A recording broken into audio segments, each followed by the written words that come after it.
Good evening. I can't help but wonder what the coming weeks or months may bring to us all, you all. Can't help but wonder what NATO is planning to do because this looks very serious. You got some top brass meeting at NATO from different countries, and it looks serious. It really does. You may think, Gina, well, you're just blowing it all out of proportion. No, I don't think I'm blowing it all out of proportion. It looks very serious what's happening. Even though I haven't been watching the news, you can feel the heaviness in the air. You really can. Around the world, and it doesn't matter what country you're in, you can feel it, and it takes a toll on the human mind and the human psyche. It does. War is never something that we look forward to. It's something that we try to avoid at all cost. It is, because no one likes to have to do that. You don't, because lives get destroyed. But then there comes a time for war and a time for peace, you all. And I don't like seeing it. I didn't know they were going to have these high-level meetings. I didn't. Did you know they were going to have them? Did you know that the Secretary of Defense was going to travel and have its meeting with the other top brass and stuff? I didn't know. We're going to go straight to the... we're going to listen to a little bit of what was said, not everything, because you don't need to listen to everything. If you want to listen to everything, you go right ahead and listen to it yourself. I don't think that there's really much more that we need to get into. We can listen to the NATO thing. We can, because it looks kind of serious, really, when you're... Well, it's both speeches are at NATO. The one is shorter, though. I'm trying to get my phone up here. I am. And pulling this over. You all just bear with me. I don't know what all was said. I don't. Hello there, Susan B. Oopsie, shoot. How on earth am I going to get out of this thing? I've got this thing over here I'm trying to mess with. I am. And I know that this isn't a popular topic at all. And it's not supposed to be talked about. It's like it's a taboo.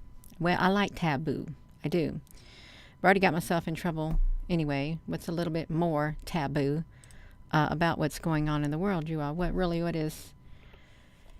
It's, we're going to come over here to the defense.gov is where we're going to go. You can see the meetings that were held, even just by looking at this right here. All these meetings that were held just recently. This one was today. Austin holds a news conference at NATO. Austin meets with the Ukraine Defense Contact Group. Austin Milley briefed the following Ukraine Defense Contact Group meeting. And then this Pentagon one, it's from the 6th. It's from a week ago, but this is the head honcho having his briefing. You all, let's see what happened, because it looks like this one came first. It did. And we'll just listen to the very first part of it, you all. I hope that we have this all working. I do. If you're just tuning in, I want to make sure I have the audio thing that's going to work for us. I'm going to come over here and get it going, because audio monitor, I need to fix them.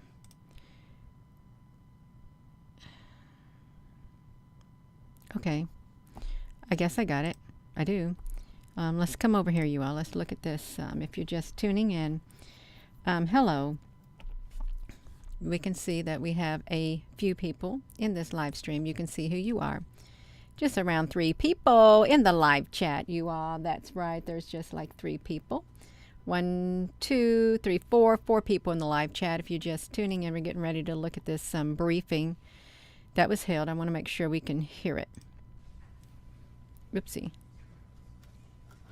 I got to turn mine on. Hello, you all. I thought you said Nancy. Your name was someone else. It looks kind of serious. It does. Hello there, you all. Let me take this phone off of here to see if we can hear. Well, good afternoon, ladies and gentlemen. Thank you very much for being here today. It is my pleasure to introduce Secretary of Defense Lloyd III. Secretary will deliver some opening remarks, and then we'll have time for a few questions. Okay, I we will got call it. on those journalists and would ask to limit any follow-up since we do have a limited amount of time available today. With that, over to you, Mr. Secretary. Thanks, Matt. Good afternoon, everyone. It's great to be back at NATO. And let me thank Secretary General Stoltenberg for hosting all of us this week and for his steadfast leadership of this alliance. Today was our first meeting at the ministerial level since the historic Madrid summit in June, and it's been a very productive day. President Biden's newly released national security strategy underscores the profound importance of NATO and working with like-minded allies and partners to magnify our strength and bolster our shared security. You know, it's always great to get to spend time with our outstanding allies. And that's especially true at moments of challenge. For more than 7 decades, this great alliance has made all of our proud democracies both stronger and safer. I don't know what this is about. I'm thinking it's about Ukraine, but there could be a whole lot more going on. If you're just tuning in, can you hear me? I don't know what he had to say. I know he said the name Putin. In the face of Europe's largest security crisis since World War II, NATO stands more unified and more resolute than ever. I think some of you have heard me say before that I actually started working with NATO back in 1975 as a young lieutenant. So he has been working with NATO since 1975 as a young lieutenant. So if he was a young lieutenant, he could have been maybe 23 years old, maybe. In his very early 20s is what he could have been. Or, yeah, that's what I think he was. So 1975, we have 85, 95, 2005, 2015. Wow. It's going 40 years, around 40 some odd years he's been. And I have never seen it so united. Today, this proud alliance of free countries stands together to condemn Russia's illegal and unprovoked invasion of Ukraine. You know, Putin thought he could easily conquer his peaceful neighbor. Yet the Kremlin's war of choice is now in its 8th month.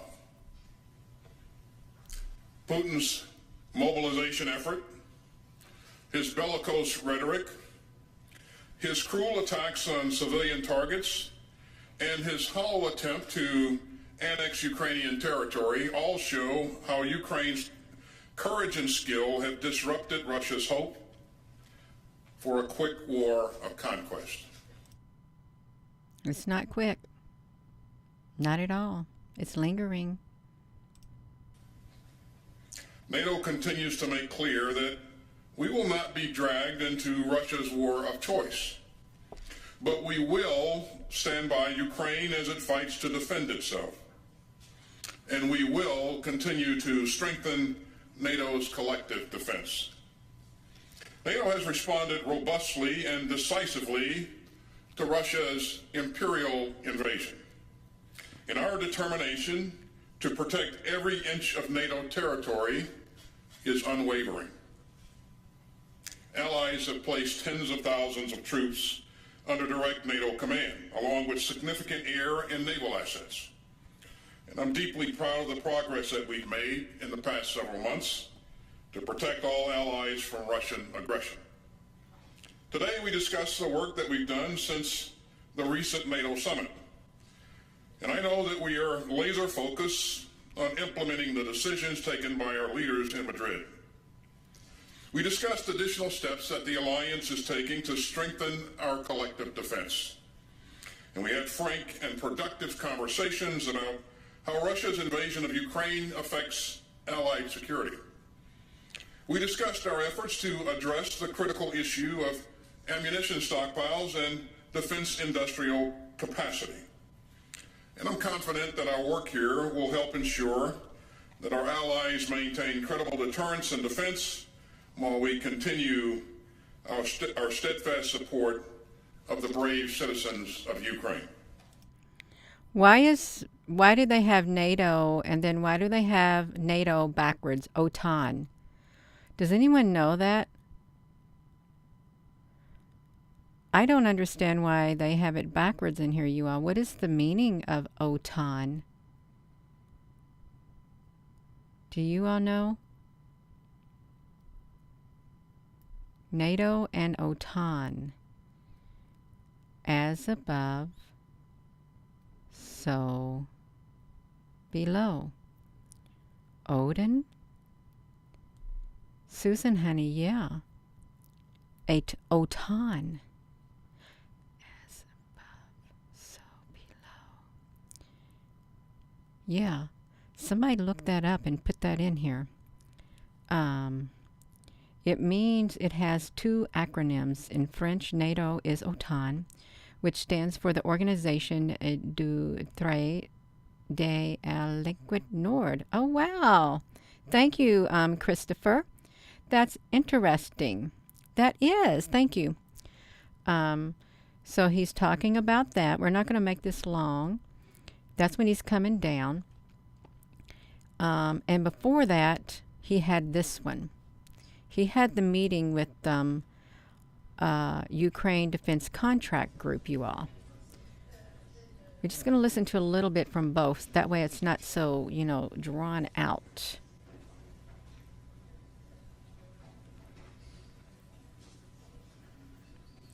This is the big brass.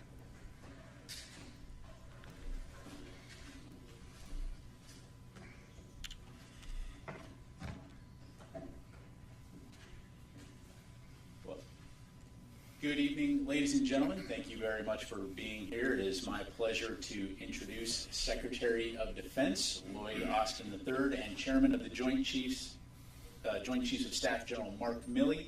The Secretary and the Chairman will provide some brief opening remarks, and then we'll have a few minutes to take some questions. I will moderate those questions and call on the reporters, and I would ask you to limit your follow-up since we do have a limit.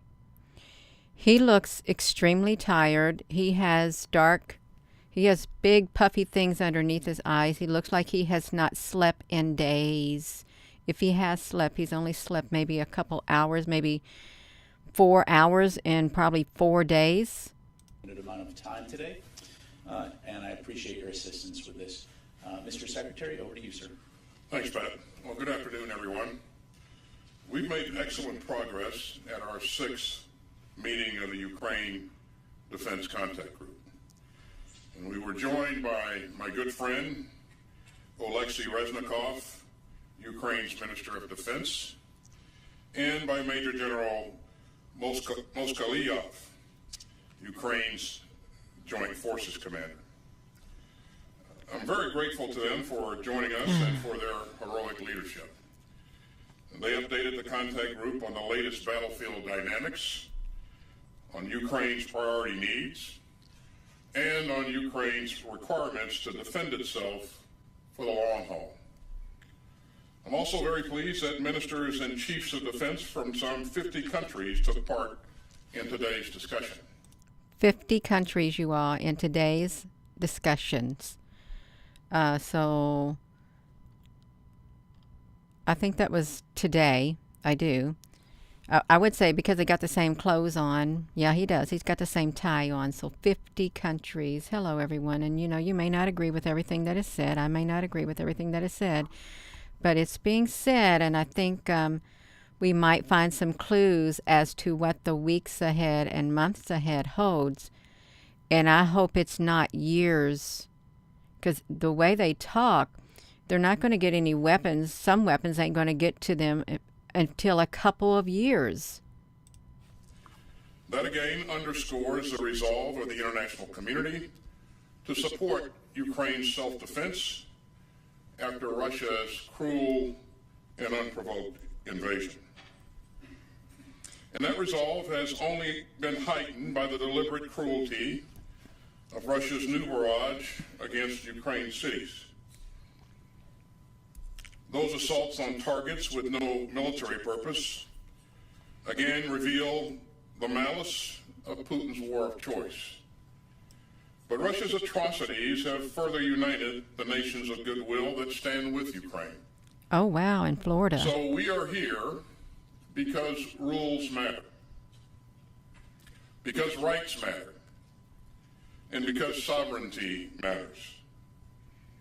And in the past few days, Putin has given us all another grim preview of a future in which the appetites of aggressive autocrats outweigh the rights of peaceful states. We would all be less secure in a world where big powers can assault their peaceful neighbors and trample their borders by force. And the free citizens of Ukraine have an inalienable right to govern themselves and to choose their own future. These are bedrock principles, and they underpin the rules-based international order that makes us all more secure. This contact group will stay true to those values, regardless of the outcome of any individual battle, and we will not waver in our support for Ukraine's right to defend itself from Russia's imperial ambitions. Ukraine's forces have used systems like HIMARS to change the dynamics of the war that Putin started. And that's helped Ukrainian forces seize the initiative during their counteroffensive. So we'll continue to rush in the capabilities to help Ukraine in the current fight. And I commend the contact group members who have moved heaven and earth to get weapons and equipment into the hands of the Ukrainian forces. At the same time, our allies and partners are driving hard to sustain Ukraine's defenders for the long haul.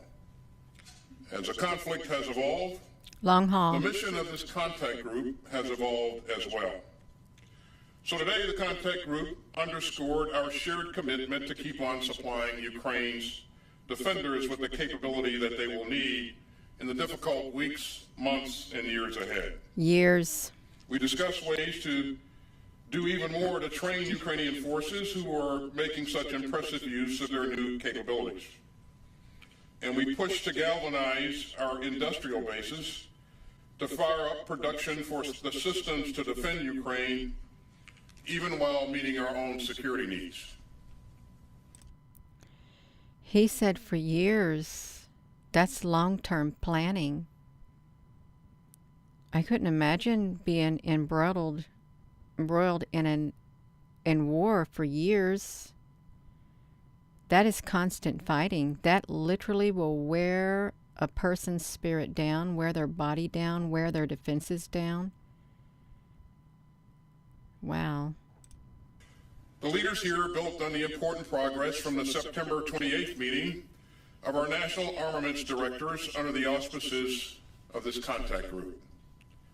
Denmark and the UK shared updates on several Copenhagen conference initiatives, including the UK's International Donors Fund for pooling international funding for critical capabilities. And as we increase our long-term support for Ukraine, transparency and accountability remain crucial.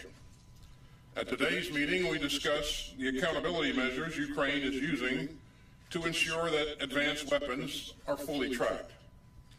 We also discuss ways to work together to build on our momentum and to meet new challenges. We know that Ukraine still needs even more long-range fires and air defense systems and artillery systems, along with other crucial capabilities. And I'm grateful to our many allies and partners who have raced to meet Ukraine's self-defense needs, often pulling from their own stocks or purchasing capabilities from domestic industry. Let me especially commend Germany for its recent delivery of an Iris-T air defense system. This critical donation will help Ukraine better defend its civilians from Russian airstrikes. Rumsfeld was very entertaining. He was very entertaining, you all. And Germany also recently announced that it would deliver more Mars rocket systems and howitzers. And all that shows long-term support for Ukraine's defenders. I want to also recognize several countries doing especially important work together to ramp up production on key systems and reinvigorate their industrial bases. And so Norway, Germany, and Denmark have all invested in Slovakia's homegrown production of howitzers. And that just shows how much we can do when we come together in common purpose. These initiatives and many more will help us build momentum and ensure that the future Ukrainian armed forces are capable and have the ability to sustain themselves. So they have someone write their speeches for them, and they read them. Yeah. Now, some countries aren't in a position to offer lethal assistance, but we urge them to provide vital non-lethal aid such as medical supplies and cold weather gear that the Ukrainians need to fight in the winter. Because every contribution counts, and the members of this contact group stand united in our support for Ukraine's self-defense through any season. We stand united by our commitment to the rules-based international order that underpins global security. We stand united against the deliberate use of war and atrocity to seize territory, redraw borders, and trample the sovereign rights of peaceful states. And as President Biden has said, we stand united against the global politics of fear, coercion, and conquest. Thank you, and I'll turn it over to General Milley for his opening comments.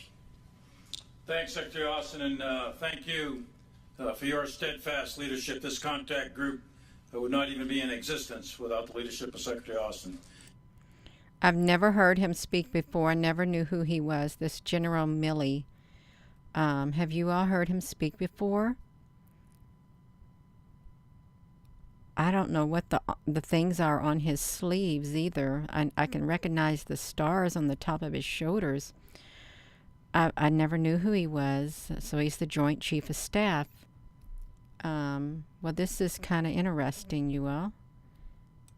And I also want to thank Ukrainian Minister of Defense, and especially also, who's not here, General Zaluzny, my counterpart in Ukraine. Wait a minute. You know who he looks like? Who is that man who was Roseanne Barr's husband? That's kind of what he looks like with his hair all fixed like that, you all, and I'm being serious.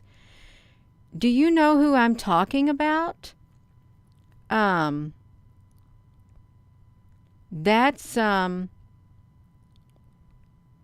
who he kind of looks like. With his hair? Yes, he did.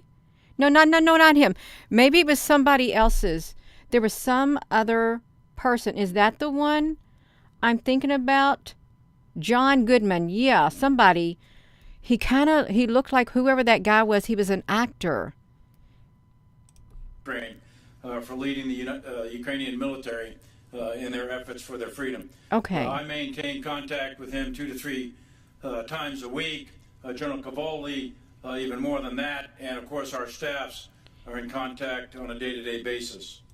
I don't know who it is, and I probably got the wrong person wrong, but he looks like somebody who was in a series. I don't know who it is, but that's what he looked like.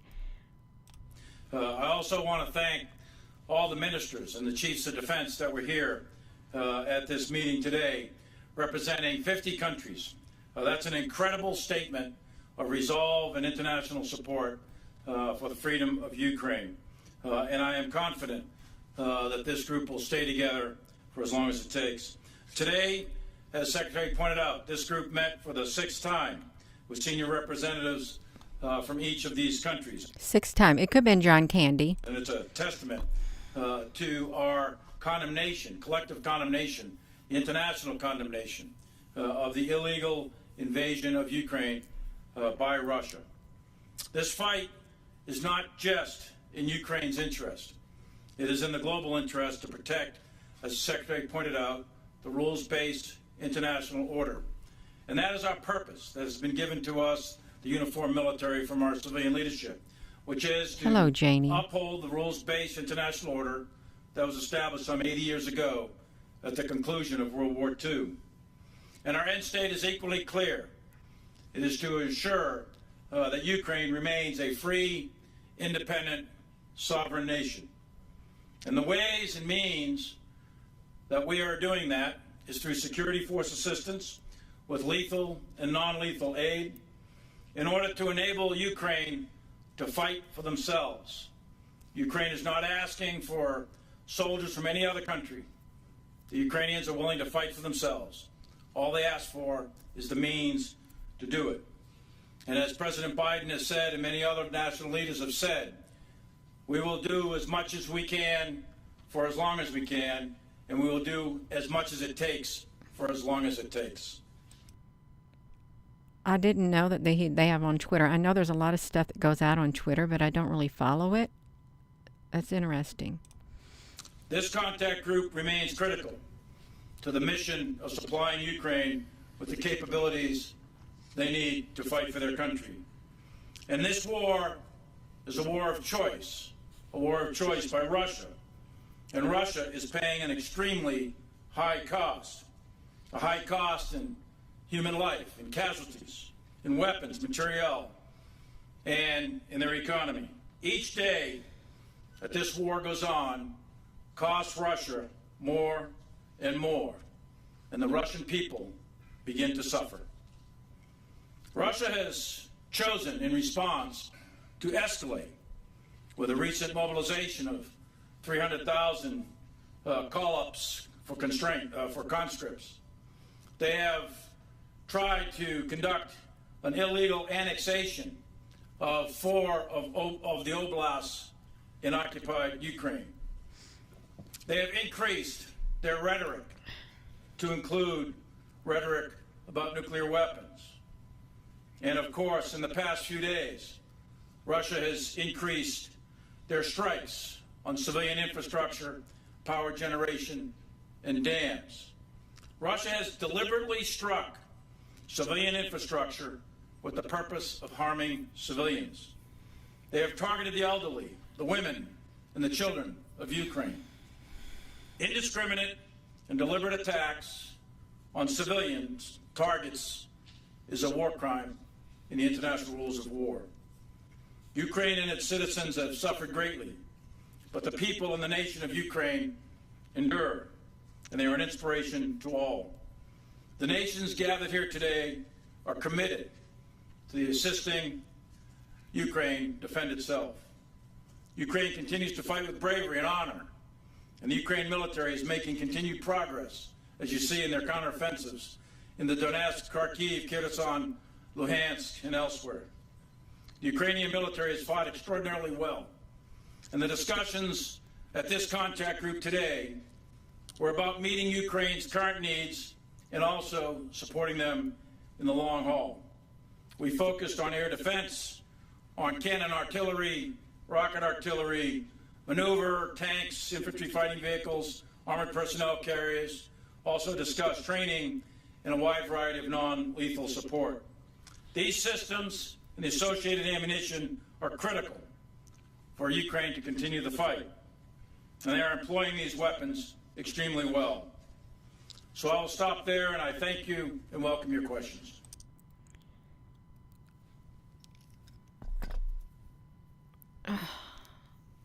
He sounds very serious, you all.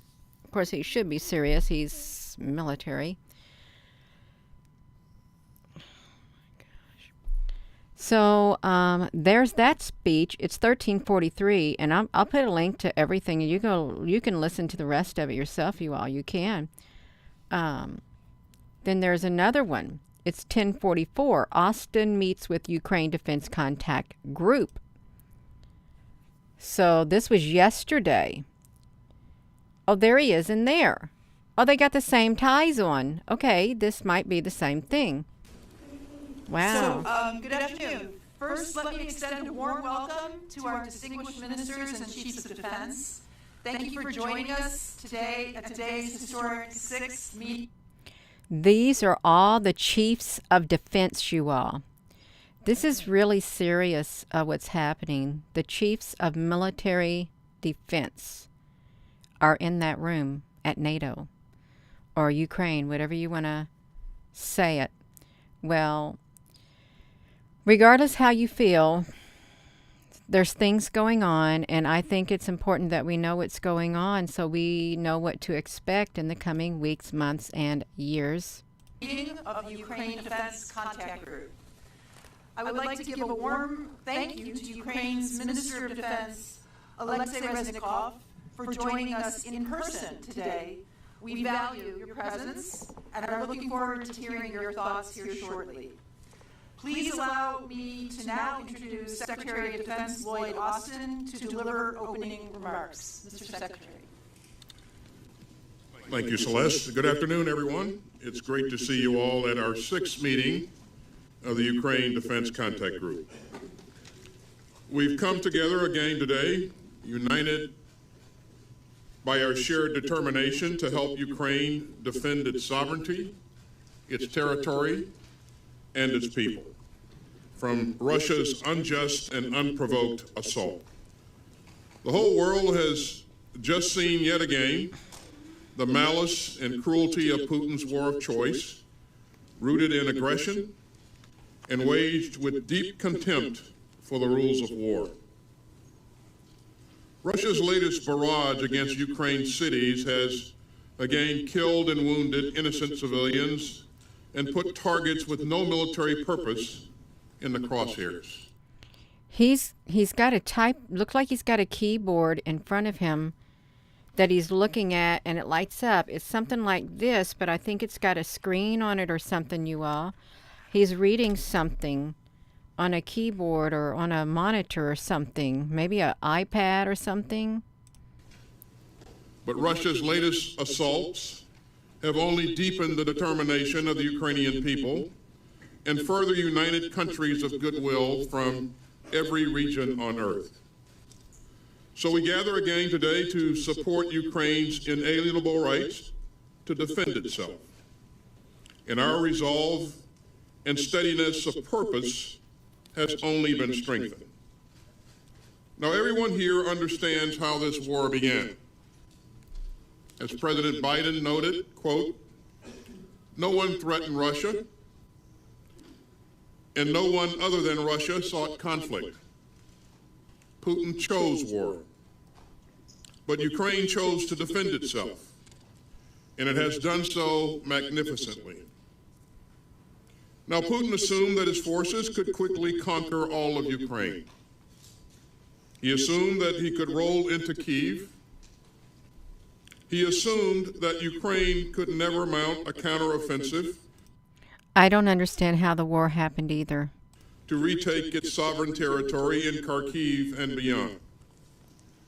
He assumed that the world would stand idly by as he attempted to annex 4 additional regions of Ukraine. And he assumed that we wouldn't summon the unity and the resolve to stand up to his imperial war of choice. And ladies and gentlemen, if you want to see how mistaken all those assumptions were, well, just look at the battlefield today. And just look around this room. Now, Putin is trying to mobilize more forces and to claim sovereign Ukraine territory for Russia. He's lashing out against civilian targets and infrastructure in Ukraine's cities. And he's using irresponsible threats and rhetoric. But we remain united, focused, and resolute. Nations of goodwill have seen through Russia's sham attempt to annex Ukrainian lands. Countries around the globe have rejected Putin's grim vision of a world where big powers can trample borders by force. And proud people in Europe and far beyond have stood up for the rules-based international order that keeps us all secure. That shared determination to reinforce our common security is what brings this contact group together again. Ukraine has black pyramids in it. I've heard that there were some pyramids that were discovered in the Ukraine. That's interesting. Governments around the world have rushed to provide Ukraine's troops with the support that they need to defend their country and their citizens. That has made a demonstrable difference on the battlefield over and over again.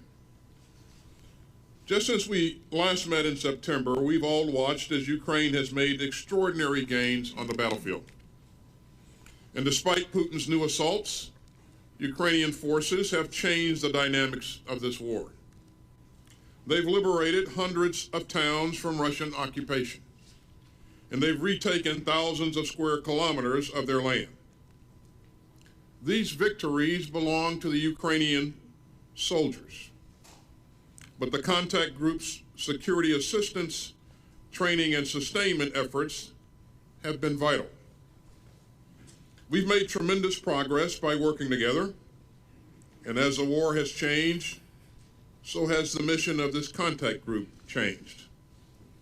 When we met last month, the contact group committed itself to sustain Ukraine's self-defense for the long haul, and that's exactly what we are doing. Because our support for Ukraine's right to defend itself doesn't hinge on the outcome of any particular battle. Our resolve to support Ukraine's defenders extends through all seasons. So this contact group stands united and determined. We will continue to boost Ukraine's defensive capabilities for today's urgent needs and for the long haul. You're welcome. If you're just tuning in, this is the 3rd video. We didn't play them all, just like a bit and pieces of a video from the beginning. We might be able to watch all of this, but whatever's happening is very serious, and there must be some kind of a plan that's something's going to happen. They got all the head brass. So the members of this group have committed billions of dollars in military aid to Ukraine, along with humanitarian and financial assistance.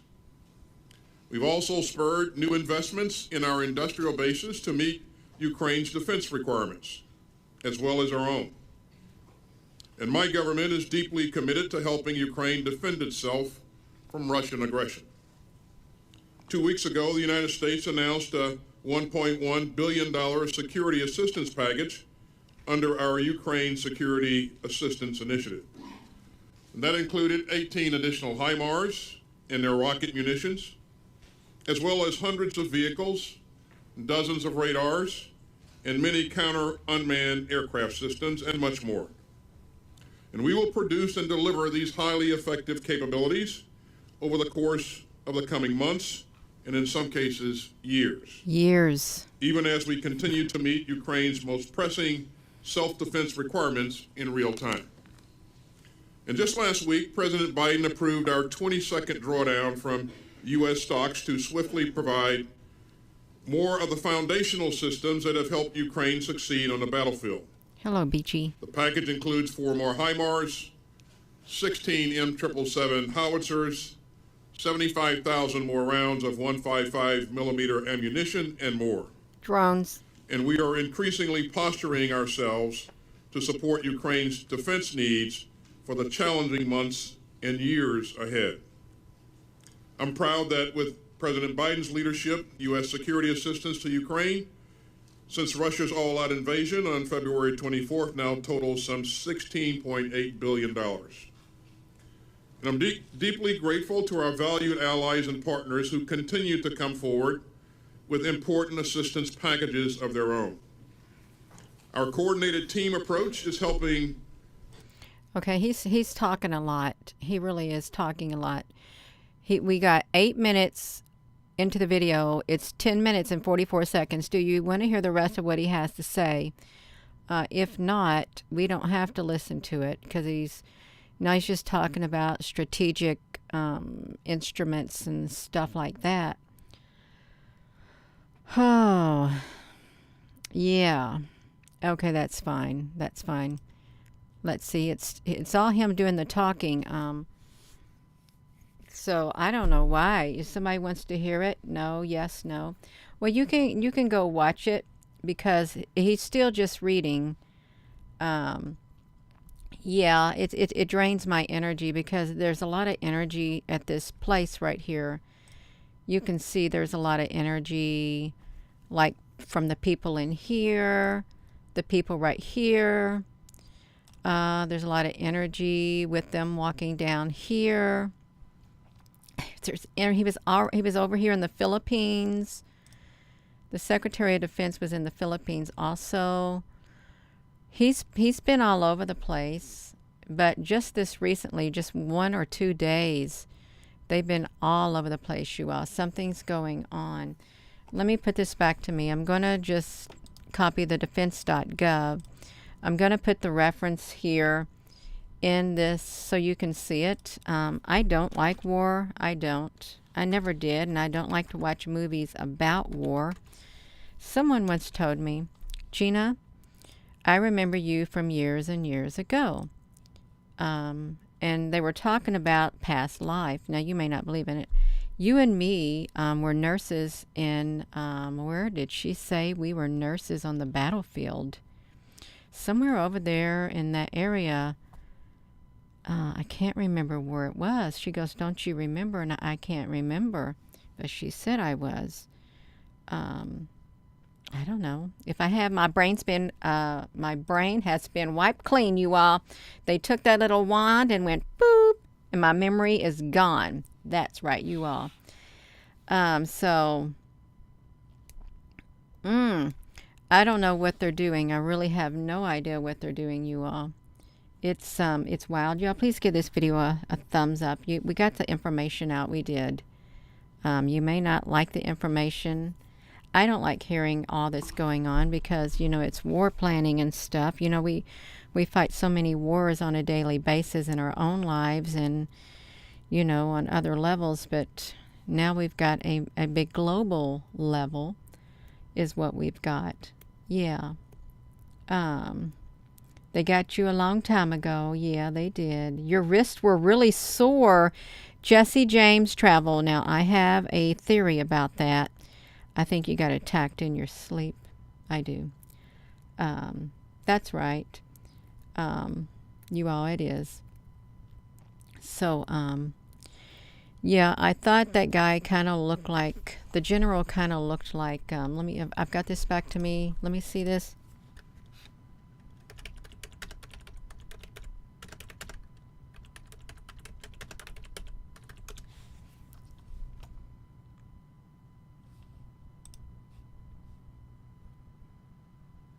Oh my gosh, you all. We're going to do this, okay? John Goodman. We're going to look up John Goodman, okay? We are. And see what he looks like. Well, his face looks really old in this, but we're going to look him up. All right, we are. So, he's got blue eyes. John Goodman has blue eyes. This doesn't look like the same him. It doesn't. So he's got blue eyes. Let's see if General Milley, is that his name? I've never heard of him before. Wait a minute. Does he got... He's got blue eyes too. Let's see, this picture of General Milley. I shouldn't be doing this, but I am. I'm going to try to see if I can get a picture of... Okay, he's looking this way. To the side. He's got wrinkles on his face. I'm just trying to see. I don't know. Let's look at the chin. Well, gray hair. Oh my gosh, you all. I hope it's not. I really do. I hope it's not him. You may say, Gina, would you just stop it? But I'm trying to see. I really am trying to see, you all. I just don't know. Yeah, you see it? I'm trying to find a good picture of him that would kind of make it, if it was him, if it could look kind of like him, but I can't really see. I can kind of see right here in his face with his eyes. Who knows? Who knows, you all? He just kind of did look, that's what it kind of reminded me of. In the face and the eyes and stuff. That's alright. He's got the same, he might have the same teeth too, you all. That's all I'm saying. That's it. I don't know what's going on. I don't. All I know is that's what popped in my mind when I saw him, because I never saw this man before in my life. I haven't. This General Milley. But that's okay. Yeah.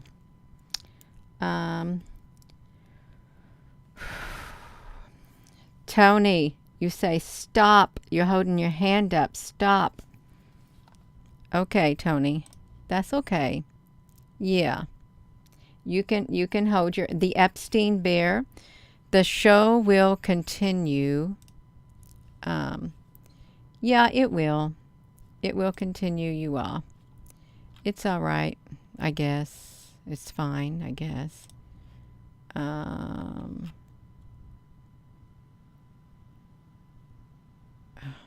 gosh. This is wild. It's all wild, you all. I need to quit looking. I'm getting too distracted. I am with the video stuff, you all. Yeah, I am. Yeah. All right, you all. So I am going to go. Yeah, something like that, Tony. You all. That's right. It's wild. You can check it out. You know they got fill-ins when they have actors and stuff too. You all, they do. So I am going to go. I think this might be my video for the night because I've exhausted myself. I have. That's okay, you all. Thank you so much for tuning in. Thank you, Susan B. Honey. You're a good moderator. You really are. Oh, you all, thank you. T. Honey, did you get yourself in trouble and get yourself blocked from here because you couldn't contain yourself and you had to make yourself a new YouTube channel? Oh my goodness gracious, you all. That's right. Yeah, that's right, you all.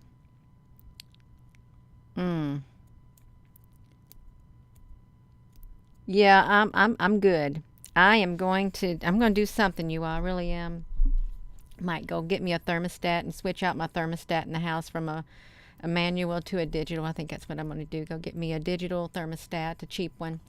That's what I'm going to do. So I am going to go, you all. Thank you so much. And with that being said, you all, hello, wherever you are in any part of the world, even if you're over there in wherever that's at, hello.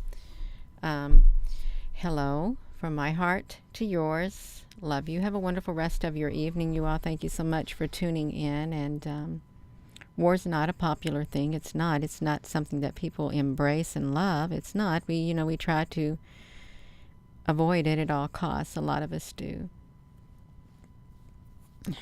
What do you do? Nothing. What can you do? Pray. Stay strong on the inside and prepare yourself. That's what you can do. Have a wonderful evening, you all. Love you.